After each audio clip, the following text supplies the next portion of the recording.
Bottom line lang dyan, wala pa akong nakitang adik na maganda at gwapo. Lahat ng adik, pangit. Di ba, may nakita pa kayong, di ba dati, tingnan nyo ang before and after. Artista, napakaganda, na adik, tingnan mo itsura. Di ba?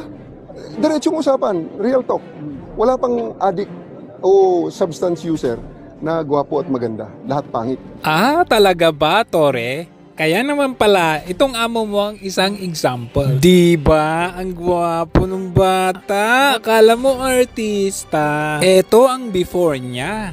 E paano naman yung after? Toings! Yan pala yung ngayon? Yan yung after, Tore. Paano na to? Ano na uli? Pag-iulit, sabi mo? Wala pang adik o substance user na gwapo at maganda. Well, pasintabi sa mga kumakain dyan. Pasensya na kayo sa nabanggit ni Tore.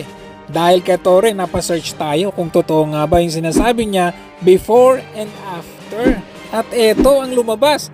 Hoy Marcos, ang pangit mo raw, sabi ni Tore. At syempre, hindi nakaligtas dito yung first lady. Ang ganda, di ba? Artistahin.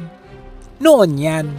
Dahil ngayon, hindi ko alam kung saang planeta galing. Kasi sabi ni Tore, ang pangit daw, basta adik eh. At syempre Tore, hindi ka makakaligtas, kasama ka dito. Ba't pogi ka noon pero ngayon? Ewan ko na lang, anong klaseng pagmumukha yan, nakakaputang ina? Wala pang adik o substance user na gwapo at maganda. Lahat pangit. Itong bottom line lang dyan, wala pa akong nakitang adik na maganda at gwapo. Lahat ng adik, pangit. Di ba, may nakita pa kayong, di ba dati, tingnan nyo ang before and after. Artista, napakaganda, na adik, tingnan mo itsura. Di ba? Diretsong usapan, real talk.